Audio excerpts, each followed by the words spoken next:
Представьте себе тишину. Тишину, такую густую, что кажется, будто она имеет вес. Тягучую, обволакивающую, способную заполнить каждый уголок комнаты, каждый изгиб мысли. Она не просто отсутствие звука, нет. Это присутствие чего-то, чего-то древнего и равнодушного, что дремлет в глубинах леса, а теперь просыпается, чтобы окутать все вокруг. Именно такая тишина опустилась на старую лесную избу той ночью, когда я, попутчик, заблудившийся в дебрях чужих историй, впервые осознал, что бывают ошибки, за которые расплачиваешься чем-то большим, чем просто временем. Я сидел у камина. Огонь, уже не такой яростный, как в начале вечера, лениво облизывал поленья, отбрасывая на стены пляшущие тени. Красные отблески, то и дело вспыхивающиеся, были единственным живым цветом в этой серой выцветшей обители, словно последние искры угасающей жизни. За окном, которое давно уже стало непроницаемой черной бездной, стоял лес. И в этом лесу, в этой непроглядной тьме, жила она, та самая тишина. Она просачивалась сквозь щели в бревенчатых стенах, проникала под дверь, обволакивала меня, словно невидимое, но ощутимое покрывало, тяжелое и холодное, несмотря на тепло камина. Чувствуете, как холодок по коже?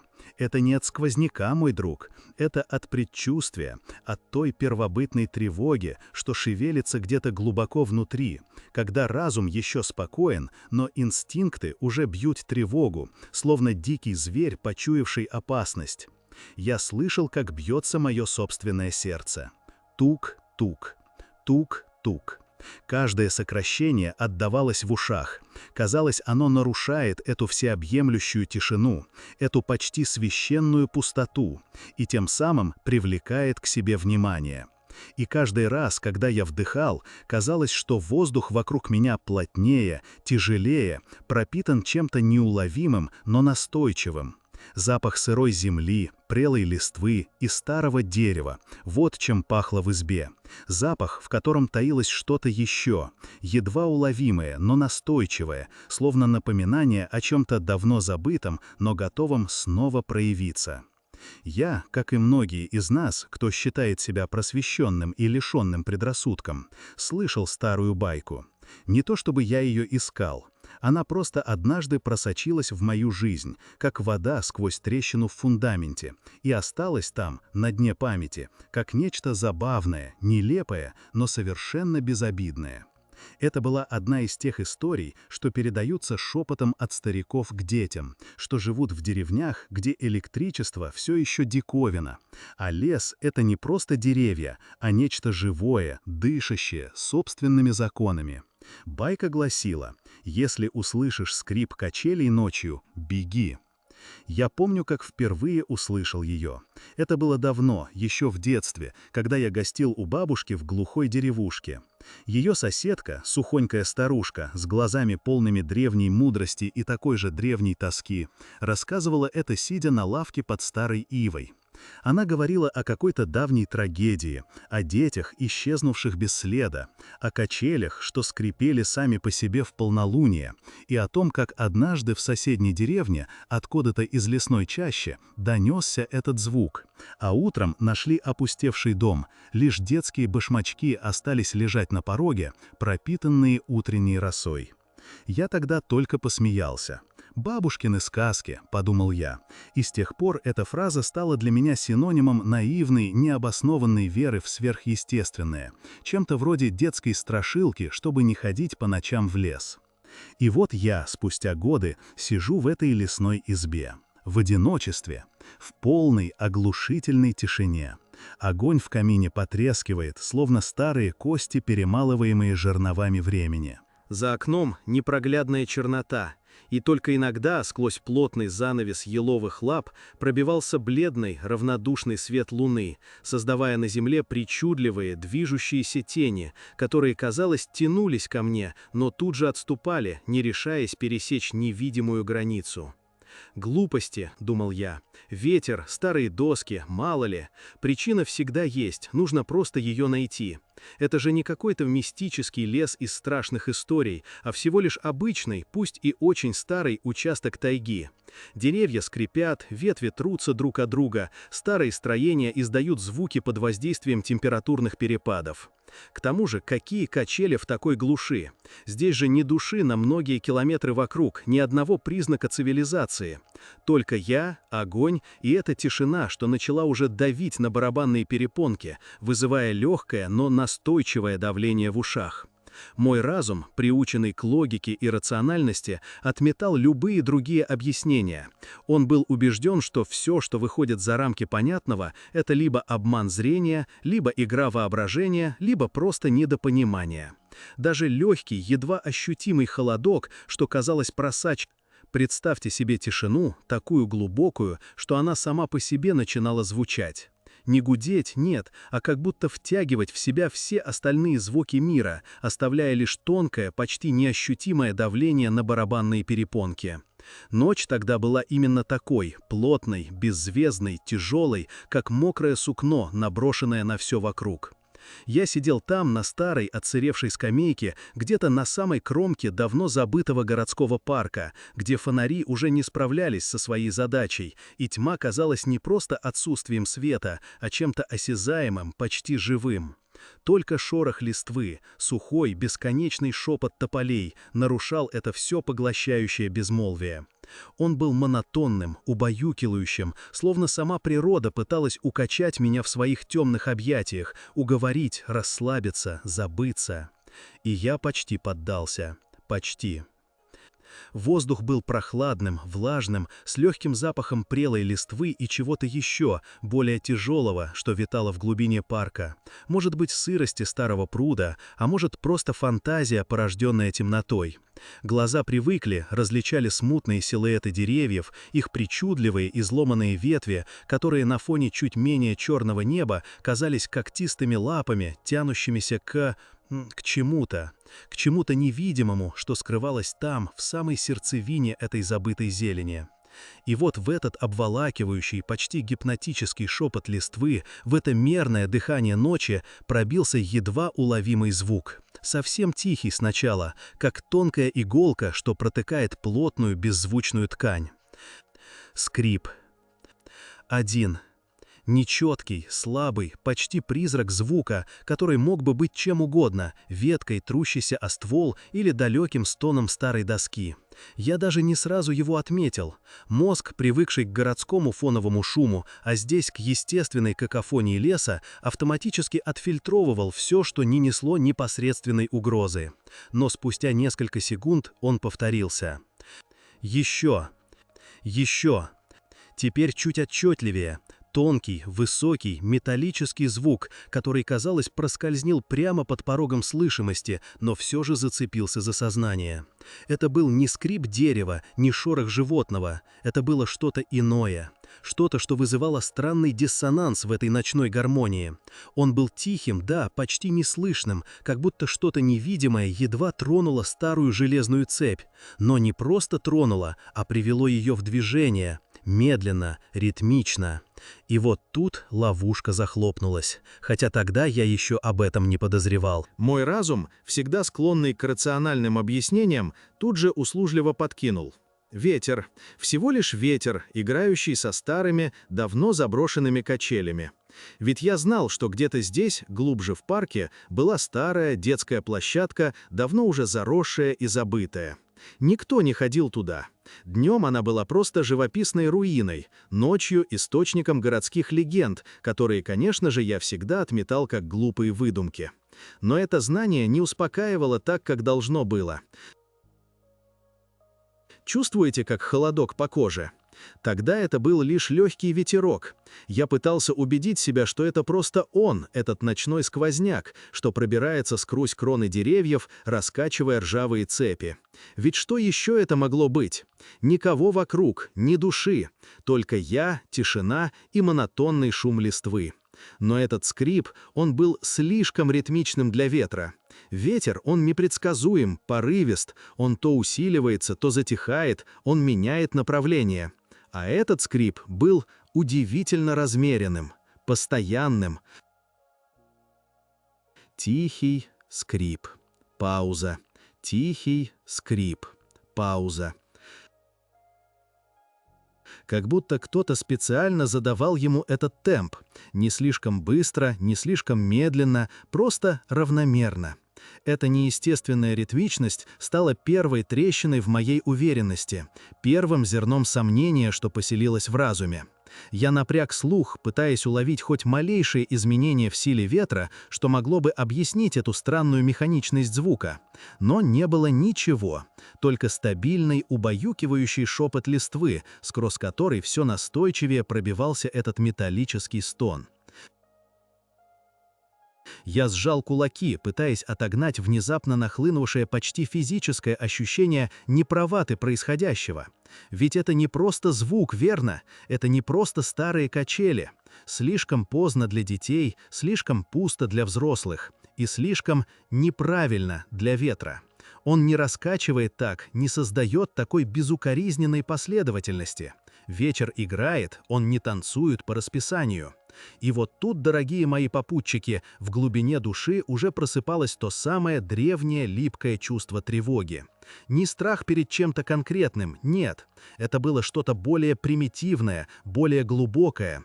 Это был инстинктивный ужас перед аномалией, перед тем, что нарушает законы привычного мира. Как будто тонкая пленка реальности вдруг натянулась и вот-вот лопнет, открывая что-то чуждое и необъяснимое. Оно начиналось как легкий холодок, поднимающийся по спине. Затем он распространялся, превращаясь в тяжесть в груди, в неприятное покалывание на кончиках пальцев. Звук, этот навязчивый скрип, стал центром моего мира. Все остальное отошло на второй план: холодный воздух, запахи, смутные очертания деревьев. Остался только он и осознание того, что я один, совершенно один в этом парке, где что-то невидимое, но очень настойчивое раскачивало старые качели в ночной тишине. И самое страшное было не то, что я слышал этот скрип, а то, что я понимал. Это не ветер. Это было нечто иное. Нечто, что намеренно издавало этот звук, медленно, с методичной точностью, как будто желая, чтобы его услышали, чтобы я услышал. И тогда я вспомнил те самые истории, те глупые, как я считал, предостережения, что слышал когда-то давно. О том, что если услышишь скрип качелей ночью, беги. Я не поверил. И теперь этот скрип уже не просто звук, а обещание чего-то гораздо более зловещего проникал в самую суть моего существа, заставляя каждый нерв дрожать от предвкушения надвигающегося кошмара. Холодок стал обжигать, а тишина вокруг, казалось, сгущалась, становясь осязаемой, тяжелой, как свинец. И каждый последующий скрип был уже не просто звуком, а ударом по моей хрупкой вере в рациональность, разрушая ее осколок за осколком, открывая путь в бездну. Представьте себе тишину. Нет, не ту уютную домашнюю тишину, что окутывает вас в собственной спальне, когда за окном догорает день. Я говорю о той гулкой, вязкой тишине, что наваливается на мир, когда ночь становится абсолютной, когда каждый шорох кажется вторжением, а каждый звук — предвестником. В такую ночь и случилось то, о чем я хочу вам поведать. Ведь именно в такие моменты просыпается оно, древнее, неумолимое, то, что заставляет нас шагнуть за грань разумного, туда, где обычные законы перестают действовать. Я говорю о любопытстве, мои дорогие попутчики, о том самом незваном госте, что шепчет нам на ухо самые опасные вопросы, что толкает нас в самые темные уголки, обещая знания, а взамен предлагая лишь бездну. Любопытство – проклятие человека, истинное, древнее проклятие, которое, словно невидимый поводырь, ведет нас прямиком к собственному кошмару. Он знал это. Он чувствовал это, как чувствуешь приближение грозы задолго до первых капель, как ощущаешь незримую тяжесть в воздухе перед тем, как небо разверзнется. Он слышал этот скрип, этот невозможный, навязчивый скрип, что просачивался сквозь плотно закрытые окна его маленького ветхого домика, расположенного на самой окраине, там, где лес начинал свое неспешное, но неумолимое наступление на человеческую обитель. Скрип качелей. Ночью, в безветренную ночь. Ему следовало бы остаться внутри, запереться на все щеколды, забиться в самый дальний угол и заткнуть уши. Так поступил бы любой разумный человек, но любопытство, как я уже говорил, не оставляет места разуму. Оно — тонкий, острый крючок, что цепляется за самое потаенное, самое темное в нас, заставляя плясать под свою дудку. И он вышел. Чувствуете, как холодок по коже? Вот так же, только во 100 крат сильнее, ощутил он его, едва переступив порог. Вязкая тьма обволокла его мгновенно, словно живое, дышащее существо, что ждало его там, впереди, за гранью света, который слабыми, дрожащими лучами вырывался из его окон, тут же растворяясь в непроглядной черноте. Эта тьма была не просто отсутствием света, она была субстанцией, плотной, почти осязаемой, липкой, как мед, и такая же обволакивающая. Она цеплялась за одежду, за волосы, проникала в лёжки с каждым вдохом, казалось, тяжелела на веках, обещая вечную слепоту. Воздух был сырым, до отвращения влажным, словно он вышел не на улицу, а нырнул в застоявшуюся болотную воду. Он пропитывал каждую клетку кожи, оседал на лице холодной, едва ощутимой пленкой. И этот запах... Боже мой, этот запах! Он проникал глубоко, обжигая носоглотку, оседая где-то в самых недрах черепа, вызывая тошноту и головокружение. Пахло гнилой листвой, той самой сладковато-приторной гнилью, что предвещает распад, конец всего живого, но под этой удушливой сладостью таилось что-то еще. Что-то резкое, острое, безошибочно узнаваемое, металлическое. Да, именно так, запах старого, ржавого железа, но не того, что лежал бы под дождем на свалке, мирно отдавая себя во власть стихий. Нет, этот запах был свежим, словно ржавчина только что образовалась, свежая, едкая, смешанная с чем-то кровяным.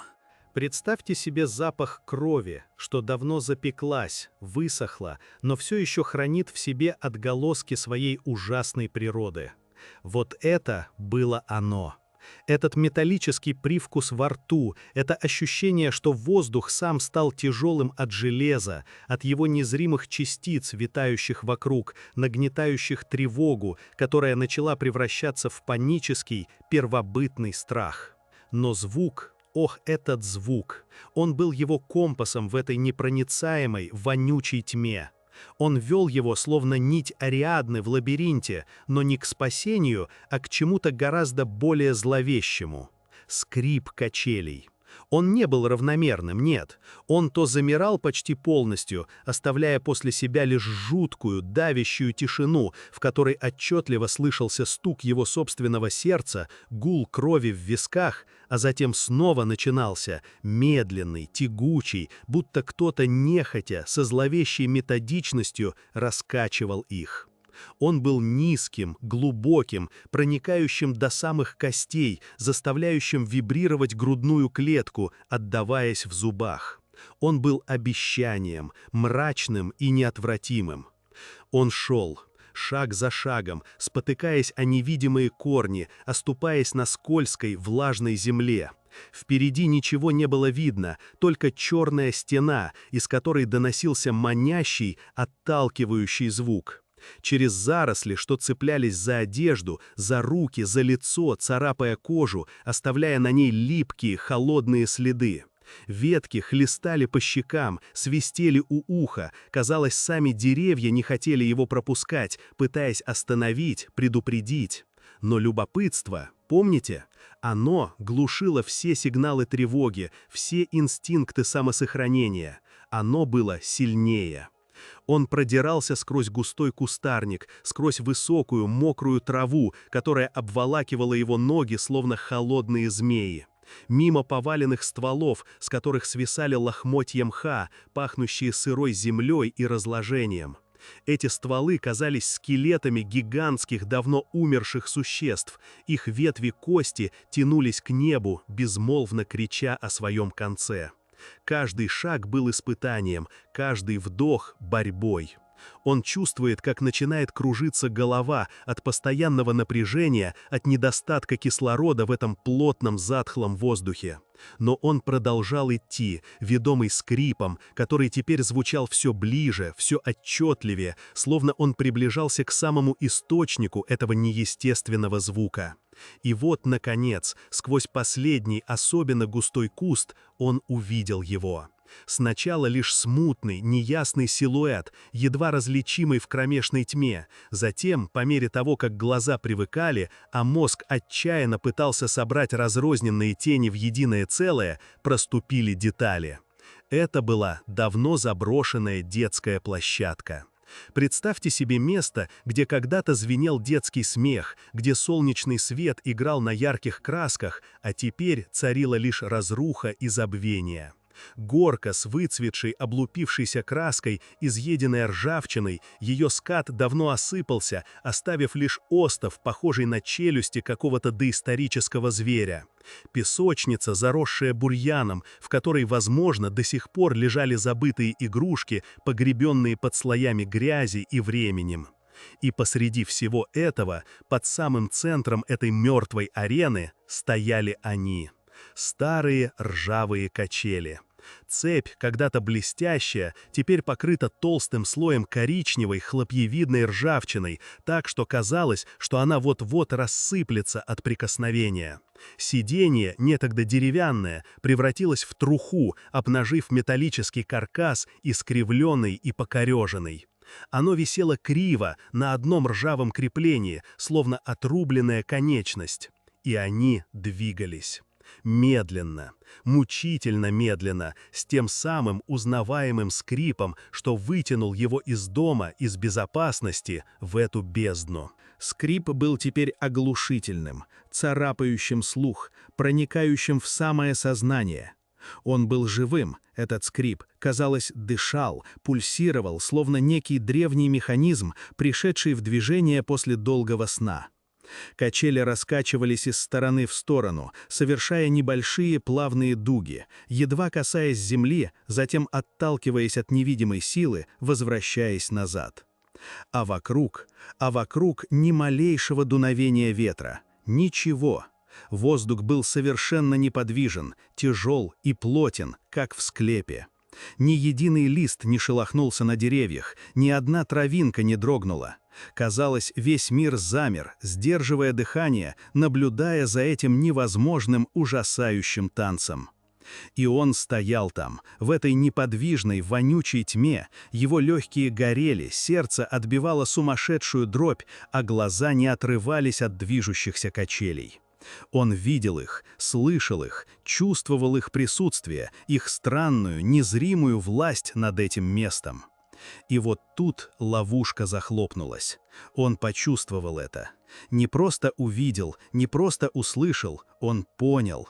Понял всем своим существом, каждой клеточкой, каждым нервом, что то, на что он смотрит, не подчиняется законам природы, не должно существовать. Это была не просто старая, сломанная конструкция, случайно раскачивающаяся от остаточного импульса или неведомого движения воздуха. Нет. Это было нечто иное, нечто, обладающее собственной волей. Его взгляд, прикованный к этим медленно движущимся ржавым качелям, казалось, встретил ответ. Не было глаз, не было лица, не было даже намека на форму, но он почувствовал это. Ощущение было таким же реальным, как прикосновение холодного металла, как запах гнили, как липкая тьма. Оно смотрело на него в ответ. Из самой сердцевины этого ржавого скрипящего безумия, из глубины этой мертвой, но не спящей площадки, на него был направлен взгляд. Взгляд невидимый, но всепроникающий, тяжелый, как свинец, и холодный, как лед. Взгляд, который видел его насквозь, до самых потаенных уголков души, до самого дна его страхов, до самой сути его необъяснимого любопытства, что и привело его сюда. И в этом взгляде, в этой абсолютной тишине, нарушаемой лишь монотонным скрипом, он понял самое страшное.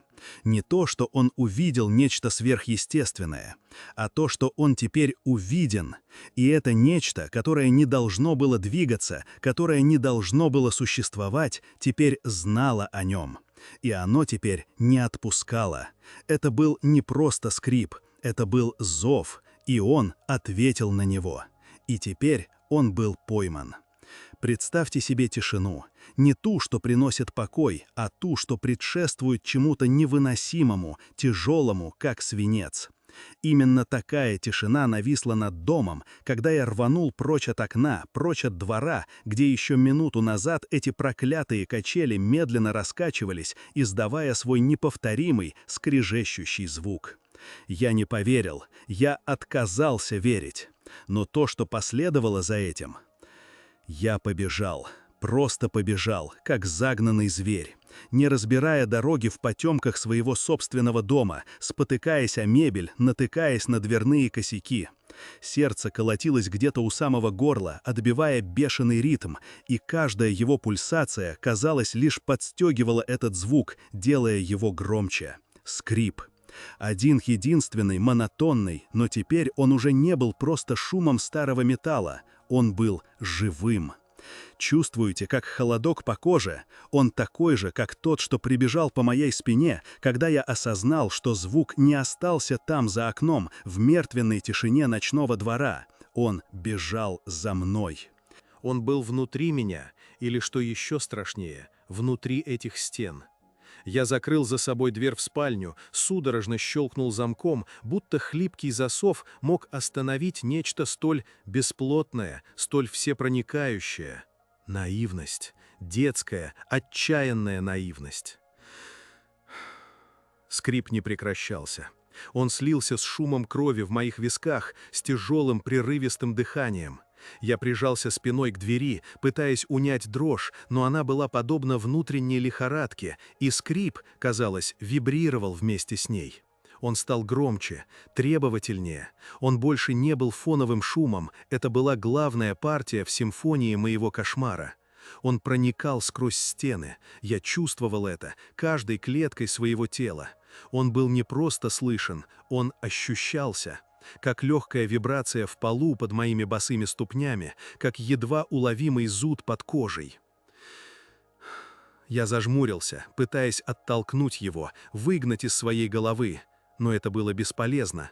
Он проникал сквозь закрытые окна, сквозь плотно задернутые шторы, которые должны были бы отсечь внешний мир, спрятать его от меня.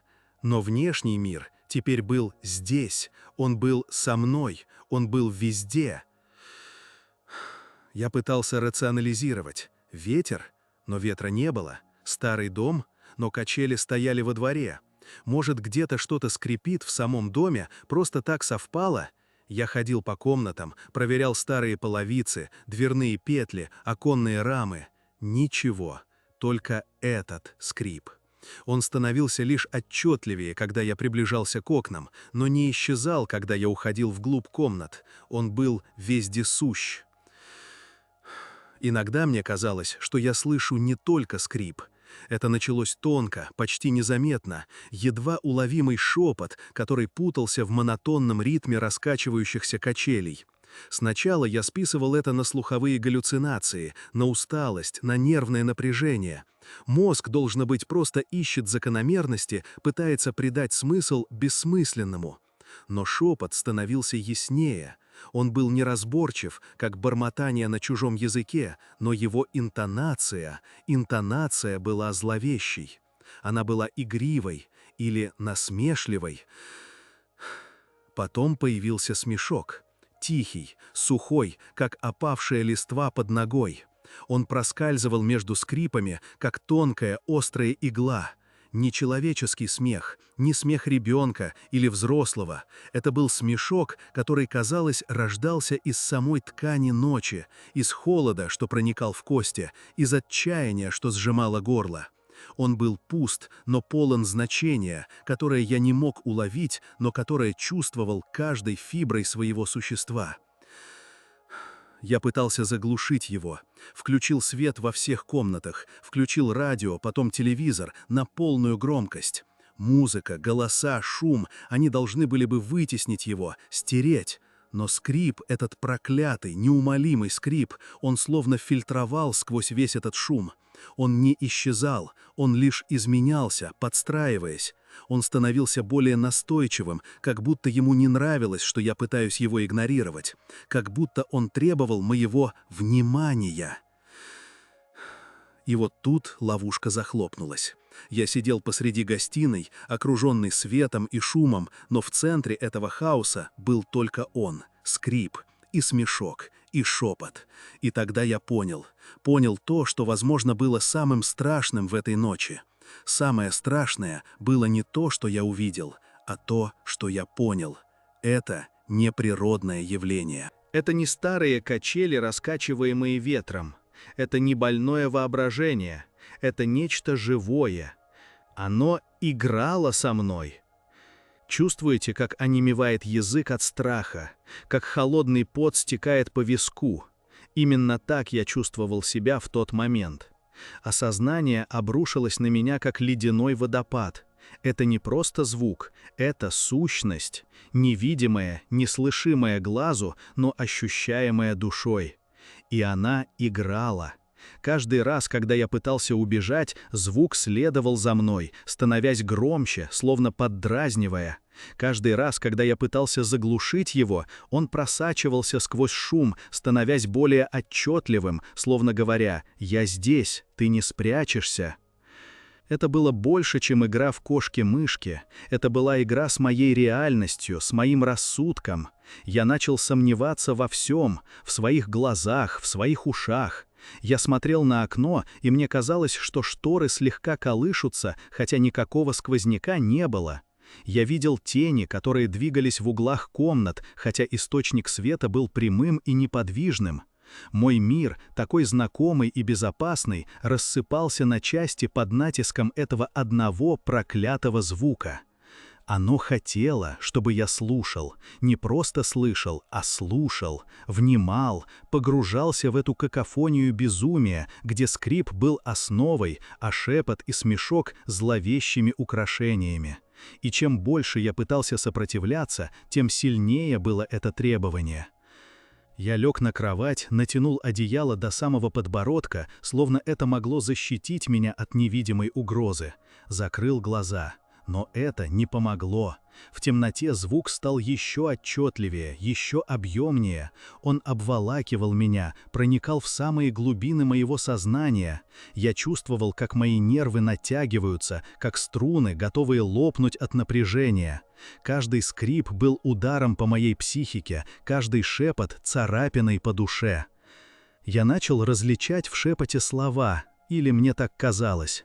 Они были обрывочными, бессвязными, но всегда имели одну и ту же тональность, манящую, но жуткую. «Иди, слушай, присоединяйся». Это были не слова, которые произносит человек. Это был голос, сотканный из холода и теней, из самой сути того, что не должно существовать. Мой дом, некогда убежище, стал тюрьмой. Тюрьмой, где охранник был невидим, но его присутствие ощущалось острее, чем присутствие физического тела. Я не мог спать. Каждая попытка уснуть оборачивалась новым витком кошмара.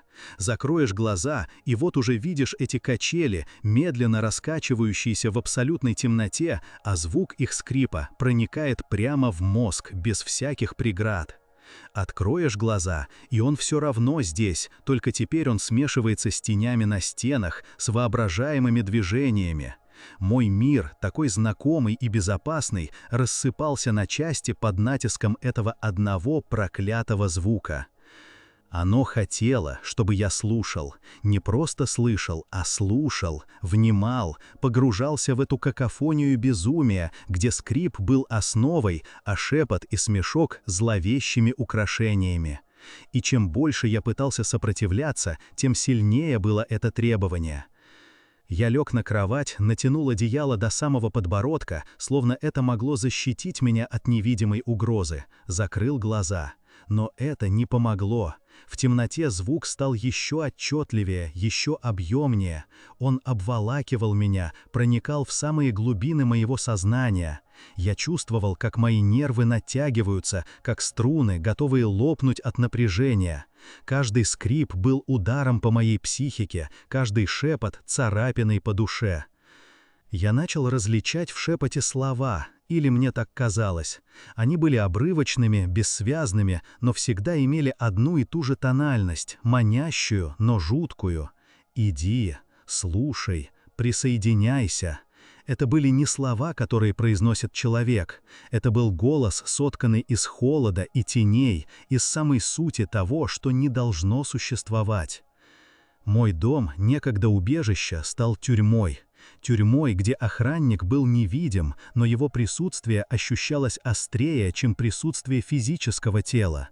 Я не мог спать. Каждая попытка уснуть оборачивалась новым витком кошмара. Закроешь глаза, и вот уже видишь эти качели, медленно раскачивающиеся в абсолютной черноте, а звук их скрипа проникает прямо в мозг, без всяких преград. Откроешь глаза, и он все равно здесь, только теперь он смешивается с тенями на стенах, с воображаемыми движениями. Я пытался анализировать, что это — полтергейст, демон, призрак. Но ни одно из этих слов не подходило.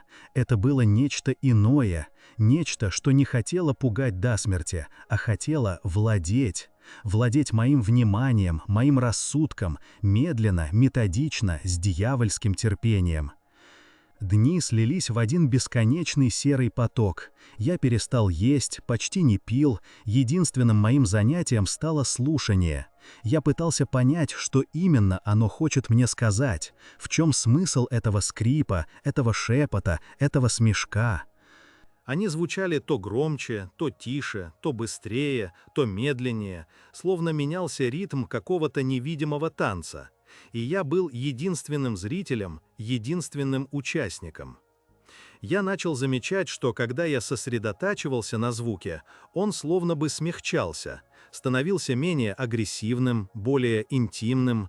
Это было мерзко, но это давало мне крошечную, иллюзорную передышку от паники. И я ловил себя на том, что начинаю к этому привыкать, начинаю слушать. Представьте себе, как медленно, шаг за шагом, рушится ваш мир, как то, что вы считали невозможным, становится вашей новой реальностью. Именно это происходило со мной. Я осознал, что сопротивление бесполезно, что чем больше я борюсь, тем сильнее оно сжимает свои невидимые тиски. Иногда, в самые тихие часы, когда даже скрип казался приглушенным, я ловил себя на мысли, что мне нравится этот звук. Это было отвратительно, это было безумием, но оно было там. Это жуткая, искаженная привязанность к источнику моего ужаса. Я стал как будто зависим. Стоило скрипу ненадолго стихнуть, как я испытывал тревогу. Неужели оно ушло? Неужели я теперь один? И тут же, как в ответ на мою невысказанную мысль, он снова появлялся, такой же отчетливый, такой же всепоглощающий. Оно хочет, чтобы я слушал. Эта мысль стала моим новым кредо, моим новым законом. Я больше не пытался бежать. Куда бежать? От того, что внутри тебя, от того, что стало частью твоей собственной крови, твоих костей, твоих мыслей. Я перестал бороться со сном. Когда я засыпал, скрип продолжался в моих сновидениях. Качели раскачивались в тумане, а на них сидела фигура. Неразличимая, расплывчатая, но я знал, что это оно.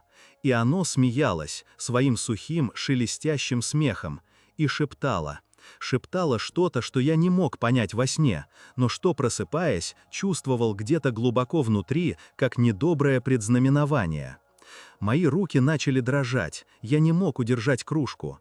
Я стал забывать, как выглядят лица моих близких, хотя знал, что они существуют где-то там, за пределами моего дома, за пределами этой тюрьмы, которую я сам себе создал, пытаясь убежать от звука.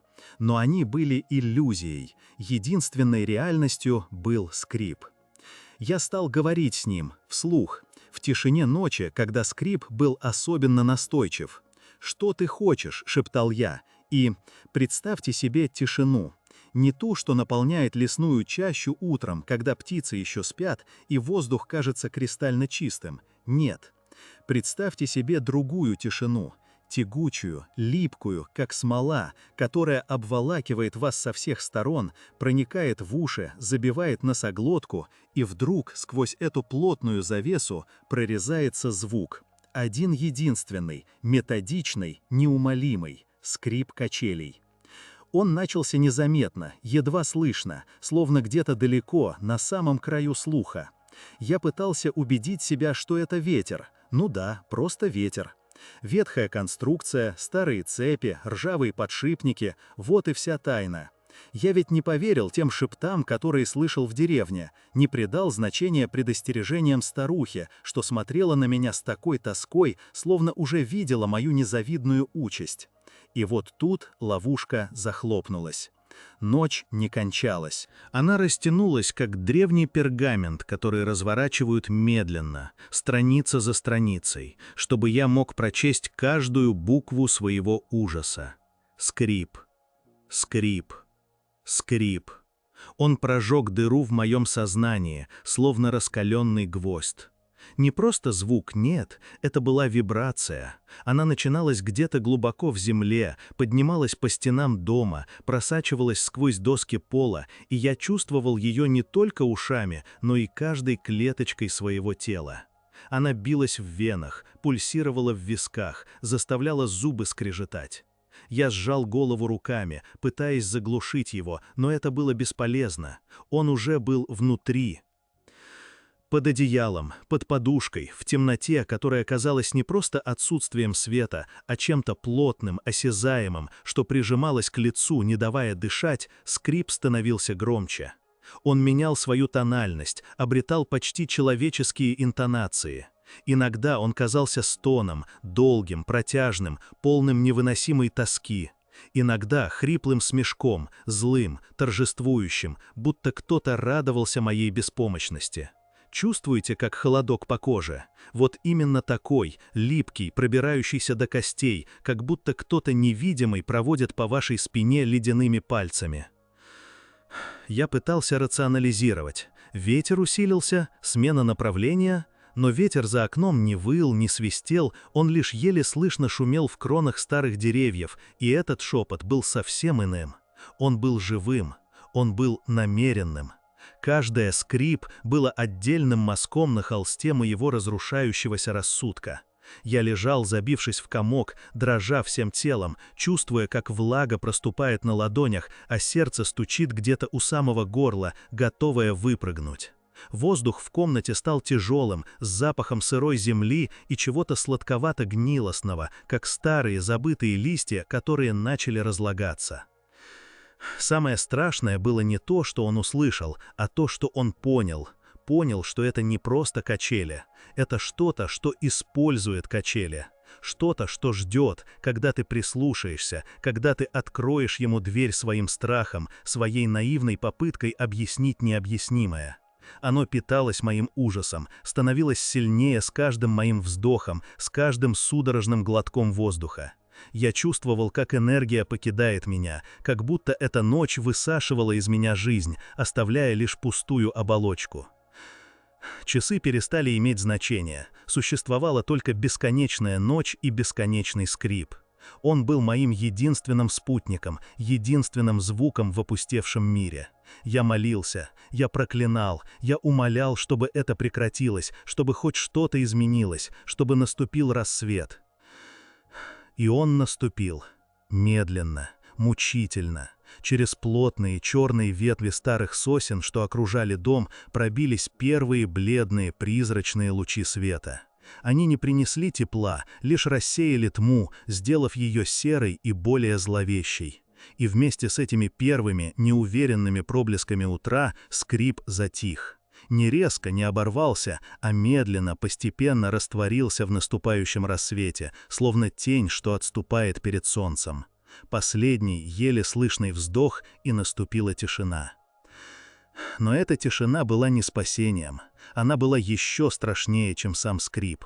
Она была пустой. Она была полна невысказанных угроз, невидимых присутствий. Она была ожиданием. Он не исчез. Скрип.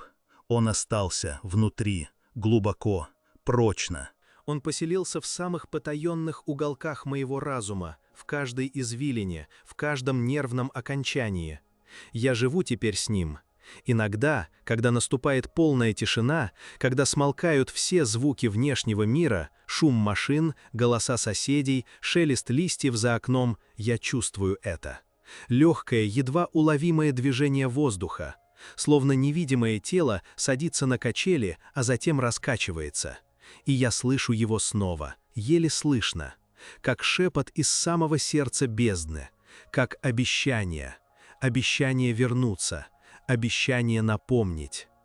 Ноу, и я знаю, что оно ждет, всегда ждет, оно никуда не ушло, оно просто затаилось, как хищник, который терпеливо выжидает свой час. Оно ждет, когда наступит новая ночь, когда я снова останусь один в тишине. Оно ждет, чтобы снова прожечь эту дыру в моем сознании, чтобы снова стать моим единственным спутником